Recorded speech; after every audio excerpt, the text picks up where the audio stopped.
Hey everyone, thanks so much for joining us here on Atlanta News First Plus. I'm Joy Lim Nakrin, and I'm here to just kind of share with you some of the top stories that we're following online and of course over our traditional broadcast. So of course making headlines right now is the latest concerning so-called Cop City, because more than 24 people were arrested and are now facing charges. And I just want to let you know that right now we're working to find out when their court hearing is going to be. But I want to go ahead and show you these individuals who are being charged. 23 people in all charged with domestic terrorism. And this is for what is being described as an organized attack outside the Atlanta Public Safety Training Facility. Police say these people are from 15 different states. Only 2 of the people charged are from Georgia. I apologize for a little bit of a technical glitch there in terms of the graphics, but only 2 of these individuals are from Georgia. Also, getting a look at this video, this brand new video. Look at this. So this shows really the size of the crowd during those violent protests. Atlanta's police chief says there were at least 100 people there, and this group would quickly overwhelm police in the area Sunday evening. Police also say the group was carrying and using fireworks, Molotov cocktails, and shields while advancing to officers who were patrolling at the scene. And police say people attending a nearby event were even caught on camera changing out of their clothes just before this attack took place in order to prepare for it. Addressing Atlanta City Council on Monday night, the police chief says that his officers showed great restraint, adding that they made lawful arrests, while earlier in the day, opponents of this facility spoke out. Individuals that may use this week to bring further attacks on public safety, on property of this government and private property in Atlanta, Georgia, will be arrested, and they will be placed before a court. We will not stop fighting injustice, no matter the consequences. Drop all the charges on the protesters. Stop Cop City now. Defund the police. Yeah, so again, this is a story we're going to continue to follow, but major headline here: 23 people arrested and charged with domestic terrorism, and we are just working to find out when they will face a judge in court. And of course, we're going to make sure that we have cameras there and bring you the latest with that.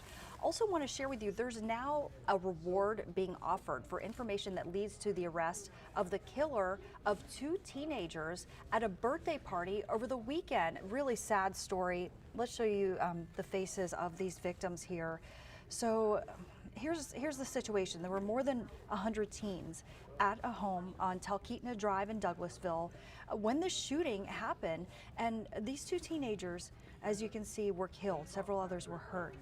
We spoke with Chanel White. She's a mom of one of the victims, and she says she dropped off her 14-year-old daughter, Ahena, at the party, and just minutes later she got a call that her daughter had been shot and killed.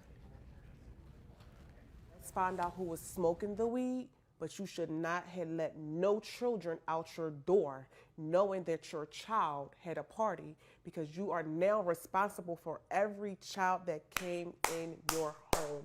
You should have made sure them children got back home. We can't take responsibility for, children that's going out with guns and just murdering people at a random. That's not my responsibility. My responsibility is to make sure your child is safe while they're here at my home. A really very sad story. So Douglas County investigators, they say that the homeowner who hosted the party is not actually facing charges because the incident itself happened up the road off of her property. That's where the shots were fired from. Investigators are asking for anyone who has information about this incident, please come forward.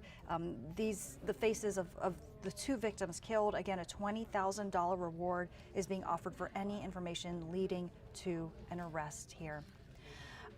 Okay, I kind of want to shift gears a little bit and let you know about something that is probably going to interest you if you are a die-hard Braves fan, because many of you might want to get season tickets. Well, I want to let you know that you are going to run out of time to do so very soon if you are interested, okay?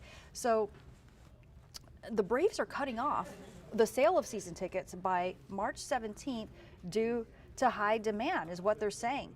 The Braves president Derek Schiller says that he wants to make sure that single ticket holder seats are available for fans who do come to fewer games. And last season, the Braves sold 3.1 million tickets. They're on pace to surpass that total this coming season. But again, if you are wanting to get season tickets, the sales cutoff deadline is coming up pretty soon on March 17th, and I would get on that while they're still available, of course.